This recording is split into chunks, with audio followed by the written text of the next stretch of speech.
안녕하세요. 내년 3월에 결혼을 앞두고 있던 예비 신부입니다. 하지만 이제 그런 일은 없겠죠. 파혼했거든요. 지금도 최대한 덤덤하게 작성하려고 하곤 있지만 근래 있었던 일들을 떠올리면 울컥울컥 화가 올라와요. 솔직히 지금도 남자친구 한 사람만 놓고 생각하자면 아쉬운 마음도 들고 이렇게 헤어지게 된 게 서운하기도 하고 생각이 많아지네요. 하지만 결혼이란 게 남자친구랑 저랑 두 사람 사이만 좋다고 되는 일도 아니잖아요.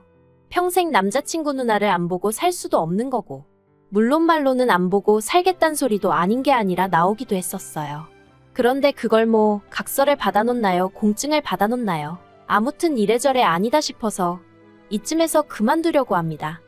저는 대학교에서 연기를 전공하고 이후로 오랫동안 연극배우로 활동했는데 사실 그게 돈이 벌리는 일은 아니었어요. 그나마 저희 부모님이 여유가 있으셨으니 제가 저 좋다는 거 하느라 벌이는 거의 없는데도 별 말씀 없이, 아니 오히려 든든한 조력자가 되어주셨죠. 하지만 코로나 이후로는 그나마 잡히던 스케줄도 확 줄어들고 공연계가 침체되면서 그 여파가 저에게도 오대요. 그리고 그 무렵 하나둘씩 결혼하는 친구들을 보면서 저도 여러 가지로 생각이 많아졌고요. 그래서 연기 쪽은 젊은 날의 추억으로 남기기로 하고 이후로 저희 아버지 사업장에서 일을 하기 시작했습니다. 그나마 다행이라고 해야 할지, 제가 어학 쪽엔 관심이 많아서 틈틈이 영어랑 중국어 공부를 해두었는데 이게 큰 도움이 되었죠. 그리고 그렇게 저희 아버지 회사에서 나름대로 인정받고 자리 잡아갈 때쯤 남자친구와 소개 자리가 이루어졌어요. 소개를 주선한 사람은 저희 아버지의 오렌지 인분이셨고, 그래서 제가 거절하기가 그렇더라고요. 저희 아버지께서도 그분 믿고 한번 나가보라셨고요. 그래서 자의반타의반으로 나갔던 자리였습니다. 그리고 다행히 저보다 먼저 약속 장소에 도착해 있던 남자친구는 서글서글한 외모의 말투도 자상한 꽤나 괜찮은 사람이었어요. 이후로 남자친구의 주도로 몇 번의 데이트를 더 하게 되었고 소개받은 지 3달 만에 본격적으로 교제를 시작했습니다. 남자친구는 금융업에 종사하는 사람으로 만나면 만날수록 성품이 반듯하고 예의가 있다는 게 느껴지더라고요. 그래서 결혼도 결심한 거예요. 물론 남자친구의 외적인 조건이라던가 그런 걸 안 봤다고 하면 거짓말이겠지만 그 바른 심성이 제 마음을 완전히 사로잡았죠. 본격적으로 결혼 이야기가 오가기 시작한 건 올 3월이었어요. 남자친구에게 프로포즈를 받고 2주 후엔 바로 부모님까지 뵙게 되었죠. 그리고 남자친구 부모님에 대한 첫인상은 솔직히 좋을 것도 나쁠 것도 없었어요. 일단 제가 워낙 긴장을 많이 했다 보니 두 분이 하시는 질문에 대답하기에 급급하기도 했고 그렇다 보니 두 분을 소위 관찰할 여유가 없었거든요. 하지만 나중에 남자친구가 전하길 두 분 다 저를 무척이나 마음에 들어 하셨다니까 저도 왜인지 두 분이 좋은 분들이었다고 생각하게 되대요. 물론 이후로 여러 가지 일들을 겪으면서 순전히 제 착각이었다는 걸 알게 되었지만요. 하지만 제가 파혼을 하게 된 결정적인 이유라고 해야 할지, 아니 사건의 발단을 제공한 사람이라고 해야 할지, 아무튼 그 중심에는 남자친구 부모님이 아닌 남자친구의 누나가 있었습니다. 남자친구 누나는 저보다는 6살이 많았고 이미 결혼도 하신 분이었어요. 그리고 남자친구 말로는 꽤나 힘든 시집살이를 겪고 있다고 하길래 막연하게나마 같은 여자로서 안 됐다는 생각과 함께 그럼 적어도 나를 힘들게 하진 않으시겠구나 하는 기대가 있었죠. 뭐랄까 내가 당했으니 너도 당해봐와 같은 심보를 남자친구 누나가 갖고 있을 거라곤 상상도 못했으니까요. 하지만 이 또한 철저히 제 착각이었습니다. 저는 살면서 그렇게 지멋대로이고 이기적인 인간은 본 적이 없네요.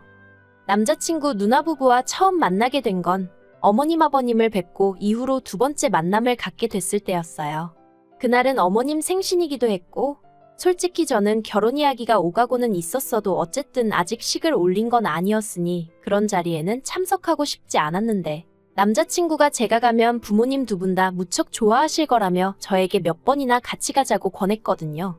그리고 그 의도가 절대로 나쁜 건 아니었으니 저도 결국 싫다 소리를 못하고 따라갔는데 거기에 남자친구 눈안에도 와 있던 거죠.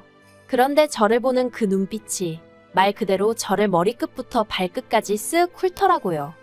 사실 제가 제 소득에 비해 하고 다니는 거 걸치고 다니는 거 과하다면 과할 수도 있는데 좋은 브랜드를 많이 하고 다녀요. 저희 부모님이 나름대로 하시는 애정 표현인 거죠. 그리고 저도 그걸 딱히 거부하진 않아요. 저희 부모님이 저에게 주시는 사랑이다 생각하고 감사한 마음으로 예쁘게 하고 다니고요. 그런데 그게 남자친구 누나 입장에선 어지간히 꼴보기가 싫었던 모양이에요. 요새 젊은 사람들은 개념이 있네 없네. 어쩌고 저쩌고. 솔직히 자기가 돈 1,000원 보태주는 것도 아닌데 못하러 저런 소리를 하지 싶었습니다. 그리고 까놓고 말해서 남자친구 누나라고 얼마나 검소한 사람도 아니었어요. 저도 남자친구에게 전해 들은 거지만 툭하면 무슨 브랜드 세일한다고 거기서 얼마치를 질렀더라. 무슨 카드가 무이자 할부를 12개월 해준다며 가방을 사와서 매형이랑 다퉜더라. 그런 류의 이야기를 한두 번 들은 게 아니었는걸요. 하지만 제가 남자친구랑 결혼을 앞두고 남자친구 누나랑 괜히 기싸움은 해서 뭐하나 싶어 별말 안 했습니다. 남자친구에게는 그래도 어느 정도 얘기를 해두긴 했었지만요. 아무튼 남자친구가 자기가 누나에게 잘 이야기하겠다고 미안하다고도 했었고 그래서 좀 나아졌겠거니 했더니 집어릇게 못 준다는 말이 딱이었어요. 어머님 생신날 다 같이 모인 자리에서 갑자기 제 핸드백을 보고는 신상이네 그러더라고요. 그래서 그러냐고 전 잘 모른다고 했어요. 실제로 어머니가 사다 주신 거라서 아주 비싼 브랜드 제품인 건 알았어도 신상인지 뭔지 그런 건 몰랐으니까요. 그런데 신우는 계속해서 그거 무슨 가죽으로 만든 건지 아냐? 그 가방 하나 만들려면 몇 마리의 동물들이 희생되어야 되는지 아냐? 그리고는 급기야 나는 그런 가방 돈 주고 사는 사람들이 이해가 안 되더라? 스스로 나 무식해요. 나 동물복지에 관심 없어요. 하고 광고하는 것 같잖아. 하긴 원래 무식한 사람들이 돈도 귀한 줄 모르고 펑펑 쓰고 그러더라고. 하는데 이건 뭐 주어만 없다 뿐이지 저희 부모님을 욕하는 거나 다름이 없었죠. 그래서 제가 지금 그게 무슨 말씀이시냐고 제가 방금 저희 어머니가 사주셨다고 얘기까지 했는데 말을 그런 식으로밖에 못하시냐 했습니다. 그러자 남자친구 누나가 내가 언제 다 그렇대. 대부분이 그렇다고 그랬지. 너네 부모님은 안 그러신 분들이겠지. 믿어 그러는 거예요. 말 그대로 사람 속을 박박 긁더라니까요. 게다가 그렇게 남자친구 누나가 경우 없는 소리를 하고 있는데 어머님 아버님 두 분 다 가만히 보고만 계시는 겁니다. 그나마 남자친구만 무슨 소리를 하는 거냐면서 말 조심하라고 한마디 하긴 했는데 그걸론 제 성에 차질 않았고요. 그래서 그냥 오늘은 먼저 가봐야겠다고 생신 축하드린다 인사드리고 나왔죠. 드리려고 사갔던 선물도 그냥 짜증나서 안 드리고 챙겨서요. 그리고 이내 주차장에 도착해 제 차에 올라탔는데 그때부터 왜인지 분해서 그런가 눈물이 나더라고요. 그래서 눈물 콧물 좀 닦고 출발하려는데 남자친구가 밖에서 차문을 두드리더니 얘기 좀 하자입니다. 난 할 얘기 없다 하니까 자기가 대신 사과하겠다며 정말 미안하다대요. 그래서 제가 남자친구더러 나는 언니한테 제대로 된 사과를 받고 싶다 했어요. 번번이 대신 사과하면 뭐하냐고. 정작 당사자는 변하는 게 없는데 직접 사과하게끔 해달라고. 그렇지 않으면 결혼이고 뭐고 없는 걸로 하자고 했죠. 솔직히 이때는 제가 아니라 저희 부모님을 욕한 거나 마찬가지였으니 어떻게든 사과를 들어야겠더라고요. 그리고 남자친구도 제가 보통 화가 난 게 아니다 싶었는지 그러면 자기가 지금 누나를 여기로 데려오겠다고 잠깐만 기다려달라대요. 한 30분쯤 흘렀을까? 저기서 남자친구랑 남자친구 누나가 오는 게 보였어요. 그런데 언니 발걸음이 어찌나 당당하던지 어이가 없었죠. 그렇게 주차장에서 셋이 서서 이야기를 나누게 되었습니다. 언니는 일단 자기 의도는 그런 게 아니었는데 제가 그렇게 의미부여를 할 줄은 몰랐다. 그렇다고 어머니 생신인데 그렇게 일어나다니 좀 놀랐다. 미안하단 말은 안 하고 계속 헛소리만 늘어놓는 거예요. 그래서 계속 이럴 거면 그냥 가겠다 했어요. 그러니까 남자친구도 언니더러 말 똑바로 안 할 거냐고. 여기 지금 왜 따라왔는지 벌써 까먹었냐 큰 소리를 내대요. 그리고 남자친구까지 목소리가 커지니 그제서야 언니가 아무튼 유감이랍니다. 뭐 미안하게 됐다면서 말해요. 이게 무슨 사과인가. 미안하단 소리를 들었는데도 도통 기분이 나아지질 않았습니다. 그런데 그때 남자친구 누나가 덧붙인 말이 정말 가관이었어요. 저더러 그나저나 그 가방 정말 예쁘다면서 혹시 다음 주 주말에 자기 좀 빌려주면 안 되냐입니다. 자기가 중요한 모임이 있는데 옷은 있는데 마땅한 가방이 없었다면서 저더러 너는 좋은 가방 많으니까 나 하루만 빌려줘 그러는데 와 남자친구한테 차마 말은 안 했지만 이거 완전 미친 X가 따로 없구나 싶대요. 그리고 남자친구도 기가 막혔는지 언니더러 돌았냐 한마디 하더니 저더러 무시해버리랍니다. 그리고는 지 누나 등을 떠밀며 쫓아내더니 저한테 또다시 미안하다대요. 그런데 막말로 누나가 구제불능인 건 자기 잘못은 아니지 않냐면서 앞으로는 자기가 누나 입단속 단단히 시킬 테니 이번 한 번만 제발 그냥 넘어가주면 안 되겠냐고 아주 사정사정을 하더라니까요.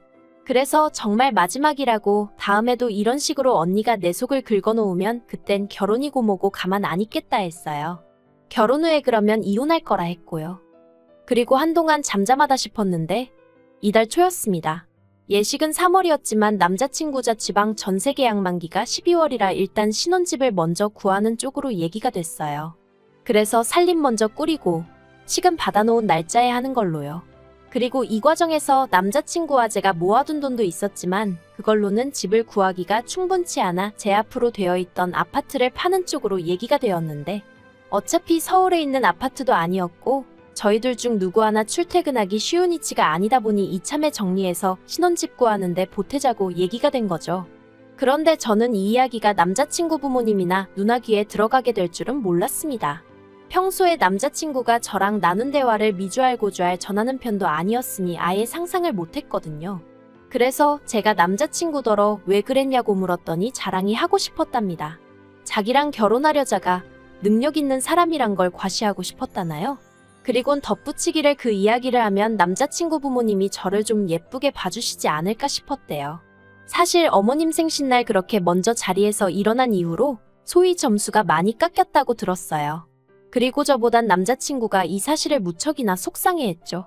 그래서 이후로 몇 번이나 자기 부모님하고 점심을 먹자던가 본가에 놀러를 가자던가 제 입장에선 부담스럽기 짝이 없는 제안들을 해오곤 했는데 저는 솔직히 점수가 깎였건 말았건 그다지 신경 쓰지 않았거든요. 까놓고 말해서 저도 그날 어머님 아버님이 보여주신 모습에 무척 실망했었으니까요. 아무튼 제가 집을 판다는 소식이 남자친구 식구들에게 알려지고 얼마 지나지 않아 남자친구 누나에게서 전화가 걸려왔습니다. 번호는 알고 있었어도 한 번도 따로 연락은 해본 적이 없었기에 웬일인가 싶대요. 그리고 어째서인지 남자친구 누나는 집 판다는 얘기를 들었다며 얼마에 내놨냐, 사람들이 집은 보러 오냐, 제 집에 대한 질문만 연신 쏟아내더라고요. 좀 의아하다 싶었지만 딱히 숨길 비밀도 아니었으니 고지고대로 대답해줬어요. 그런데 남자친구 누나가 자기 식구가 사는 집은 전세인데 곧 계약도 끝나고 이참에 아예 이사를 갈까 생각 중이었다면서 제 집을 자기에게 팔라는 거예요. 그래서 제가 생각하고 있던 금액을 불렀습니다. 그랬더니 언니가 어우, 서울도 아닌데 뭘 그렇게 높이 불러? 하더니 좀 깎아주면 안 되냐는 거예요. 1, 2천도 아니고 1억을 말해요. 어이가 없고 당황스러워서 1억이냐고 되물었습니다. 그랬더니 언니가 하는 말이 자기가 저희 동네 주변 시세를 다 알아봤는데 너무 고평가가 되어 있다면서 1억은 빼야 말이 되는 것 같다대요. 안 팔면 안 팔았지. 제가 미쳤나요? 그래서 그렇게는 안 돼요. 저 바쁘니까 다음에 통화해요. 하고 전화를 끊었습니다. 생각할수록 황당하고 어이가 없어서 남자친구에게 전화를 걸었어요. 그리고 좀 전에 있었던 언니와의 통화를 있는 그대로 전했죠. 그런데 남자친구 반응이 이미 언니가 그런 전화를 걸어올 걸 알고 있던 눈치더라고요. 그리곤 한다는 말이 실은 자기랑 언니랑 어머님이랑 셋이 상의를 먼저 했었답니다.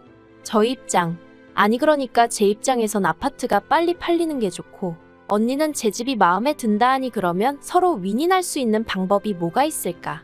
그렇게 고민하다 나온 결론이었다나요? 그래서 제가 아무리 그래도 1억은 너무하지 않냐 되물었어요. 그랬더니 남자친구가 1억이 좀 지나친 것 같으면 한 7천은 깎아줄 수 있냐입니다. 어이가 없어서 말 같지도 않은 소리 좀 하지 말라고 했네요. 그런데 그리고 며칠 뒤 또다시 남자친구 누나에게 연락이 왔어요. 그리곤 자기가 지난번엔 너무 했던 것 같다면서 미안하다고 하더라고요. 전 속으로 그래도 뒤늦게나마 정신을 차렸나 보네 싶었죠. 하지만 이내 언니가 하는 말이 그러면 5천만 원만 깎아달랍니다. 그리고 대신에 주방 리모델링하고 도배는 새로 싹 해달래요. 기도 안 차더라고요. 그래서 제가 정말 사람 곤란하게 왜 이러시냐, 그렇게는 안 된다 딱 잘랐습니다. 그랬더니 언니가 하는 말이 서운하다는 거예요. 어이가 없어서 나도 서운하다 했죠. 그러자 전화 딱 끊더라고요. 그런데 며칠 뒤, 그러니까 지금으로부터 열흘 전 어머님한테서 연락을 받았습니다. 집으로 한번 와라 하시는데 느낌이 쎄하더라고요. 그리고 아니나 다를까 제가 집에 도착하기가 무섭게 어머님께서 언니가 저 때문에 울었다는 말씀을 하셨습니다. 언니는 저랑 가까워지고 싶어 하는데 제가 너무 계산적이고 나를 세워서 다가가기 힘들어 한다고요. 황당해서 아무런 대꾸도 안 했어요. 그러니까 어머님은 계속해서 언니가 절 어려워하니까 제가 먼저 싹싹하게 다가가야 된다며 여자들끼리 사이가 좋아야 한다 어쩐다 하시는데 하나도 귀에 들어오지도 않고 짜증만 있는 대로 나더라고요. 그리고 얼마나 시간이 흘렀을까? 남자친구가 왔습니다. 보아하니 어머님이 남자친구랑 저랑 따로따로 부르셨던 모양이 돼요. 어머님께선 남자친구더러 제가 잘 알아듣게 말했으니까 빨리 날 잡아서 부동산 가서 계약하고 그래라. 더는 참을 수가 없었습니다. 그래서 남자친구와 어머님께 이 결혼 안 하겠다 했어요. 언니는 저를 호구의 봉으로 보는 것 같고 어머님은 뭐가 경우에 맞는 건지 사리분별도 못하시고 무엇보다 제 편이어야 할 남자친구는 벌써부터 제대로 된 중재도 못하고 어머님과 언니에게 끌려다니는 눈치니 이런 결혼을 해서 제가 좋을 게 뭐가 있겠냐고 안 하겠다 했죠. 그리곤 뒤도 안 돌아보고 거의 도망치듯 그 집에서 나왔습니다. 지난번처럼 어물쩍거리다 어설프게 남자친구한테 잡혀서 유야무야 될까봐 서둘러 시동 걸었고요. 집으로 오는 내내 남자친구에게서 전화와 문자가 미친 듯이 왔습니다만 쳐다도 안 봤어요. 또 보나마나 자기가 대신 사과하네 어쩌네 할 텐데 별로 듣고 싶지도 않고 제 결심은 확고했으니까요. 그리고 지금은 아예 남자친구 번호를 차단해버려서 연락이 오고 있는지 어쩐 건지도 모르겠네요. 아무튼 상황이 이렇게 되고 어느 정도 제 감정이 정리가 되고 나니까 문득 남자친구 누나한테 고맙다는 생각이 들대요. 제가 남자친구랑 결혼하기 전에 언니가 먼저 본색을 드러내줬으니 이렇게 파혼으로 끝났지. 하마터면 이혼녀 될 뻔했잖아요. 휴, 복잡한 건 딱 질색인데 정말 다행이에요.